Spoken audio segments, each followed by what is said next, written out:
शायद वो देना भी चाहे, पर मोदी जी बोलेंगे नहीं यार दो मत, मेरा वो 56 इंच का सीना ना 52 हो जाएगा। समझिए कोई मोदी जी का समर्थक है या भाजपा का वोटर है तो उससे बहुत सहज होके बात कीजिए, क्योंकि एक चीज हमेशा ध्यान रखिए आप लोग कि भाई हमें बीमार से नहीं लड़ना है, बीमारी से लड़ना है। कि हाँ मोदी जी ने किया है, सोच समझ के ही किया होगा, तो फिर अपना समय और बर्बाद मत कीजिए, दूसरे आदमी के पास जाइए। आज हम धर्मेंद्र प्रधान पे बोलेंगे और इसके बाद हम एजुकेशन सिस्टम पे बोलेंगे, इसके बाद हम किसानों के लिए बोलेंगे, इसके बाद हम नहीं तो कल आपको इस्तीफा देना ही है। काम हो नहीं पा रहा, एक एग्जाम नहीं करा पा रहे ये लोग, और पेपर लीक पे बोलना कि मतलब जहां पेपर सेट हो रहा है वहीं से लीक हो रहा है। मतलब प्रिंटिंग प्रेस तो पहुंचने दो। नीता के पति का काम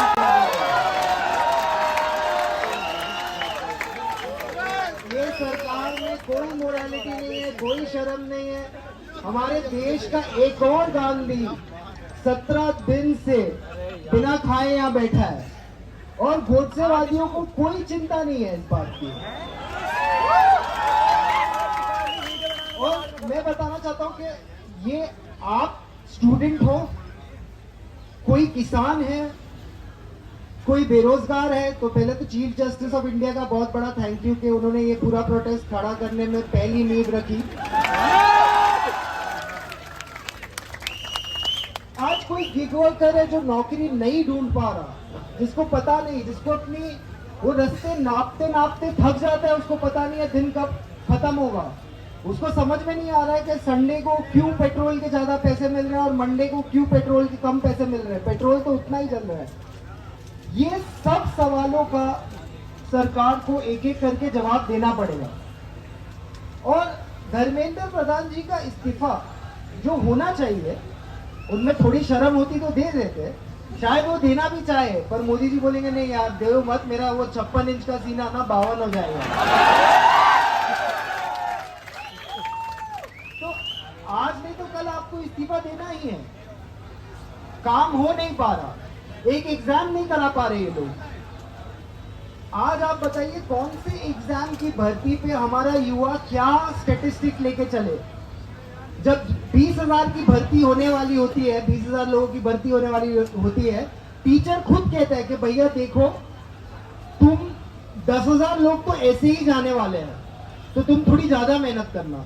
अब वो ऐसे ही जाने वाले लोग कौन है? ये जो पूरा दिन मेरिट का डंका पीटते हैं, पेपर लीक से ज्यादा मेरिट कहाँ कॉम्प्रोमाइज होता है? इससे ज्यादा मेरिट का कोई कॉम्प्रोमाइज होता है? और पेपर लीक पे बोलना कि मतलब जहां पेपर सेट हो रहा है वहीं से लीक हो रहा है। मतलब प्रिंटिंग प्रेस तो पहुंचने दो, उसके पहले ही लीक। कोई खरीद रहा है, कोई बेच रहा है, सब इसी धंधे में लगे हुए हैं। और आपको लगता है जो पेपर लीक से सिस्टम में घुसेगा वो किसकी मदद कर पाएगा? कोई सेफ नहीं है ये एनवायरनमेंट में, कोई भी नहीं। आप सोचिए जो तरह का कॉम्प्रोमाइज हो रहा है एंट्री लेवल पे, ये लोग सिस्टम में 40 साल रहने वाले हैं और इनका पहला स्टेप ही कॉम्प्रोमाइज्ड है, तो ये कैसा देश बनाएंगे? आज मैं बता रहा हूँ काफी मुद्दे ये तो मतलब, और पहले मैं आपको बता दूं, जो भी समझिए कोई मोदी जी का समर्थक है या भाजपा का वोटर है तो उससे बहुत सहज होके बात कीजिए, क्योंकि एक चीज हमेशा ध्यान रखिए आप लोग कि भाई हमें बीमार से नहीं लड़ना है, बीमारी से लड़ना है।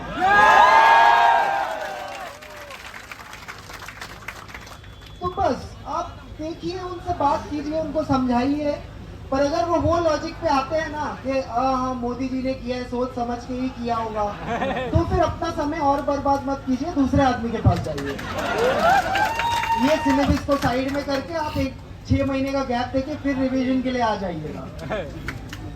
पर मैं आज कहना चाहता हूँ कि ये देश सोनम वांगचुक जी के साथ खड़ा हो, ये देश अभिजीत दीपके के साथ खड़ा हो, ये देश वो स्टूडेंट्स के साथ खड़ा हो जिनके साथ खराब हुआ है, जिनके साथ पूरी तरह से अन्याय हुआ है। और आगे जाते हुए हम सब मुद्दों पे बोले, आज हम धर्मेंद्र प्रधान पे बोलेंगे और इसके बाद हम एजुकेशन सिस्टम पे बोलेंगे, इसके बाद हम किसानों के लिए बोलेंगे, इसके बाद हम बेरोजगारी पे बोलेंगे। हम हर मुद्दे पे बोल सके, उसके लिए स्पेस रहे।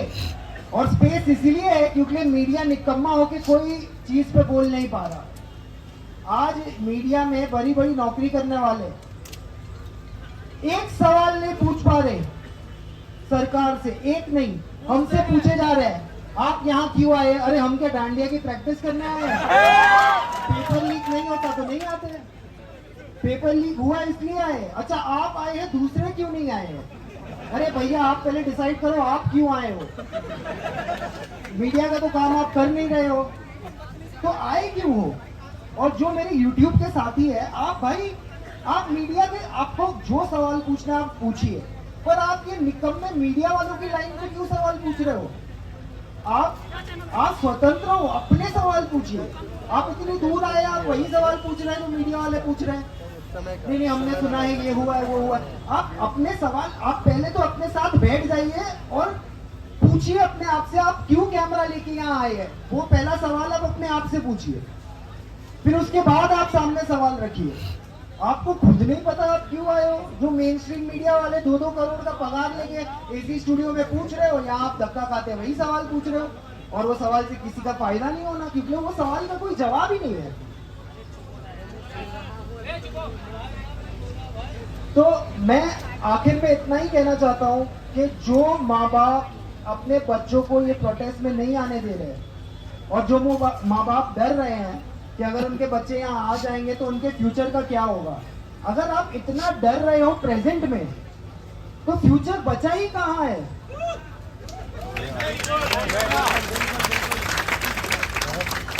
प्लीज जितना आप वक्त दे सकते हैं आप जुड़िए और काफी स्टूडेंट मूवमेंट्स जो ऑल ओवर इंडिया है उनको भारत का तिरंगा लहराते हुए इस आंदोलन में अपना समर्थन देना चाहिए। यही बात करके मैं आपसे अलविदा लूंगा। Thank you. एक मिनट, पिछले 10 साल से मैं कॉलेज में हूँ या मेरा जस्ट हाई स्कूल खत्म हुआ होगा तब कुणाल भाई ने अपना पहला वीडियो डाला था और जब से उन्होंने अपना पहला वीडियो डाला है उनके खिलाफ एक नैरेटिव बनाया गया है कि ये एंटी नेशनल है। लेकिन आज मैं चाहता हूँ आप लोग बोलो कि Kunal Kamra is a hero.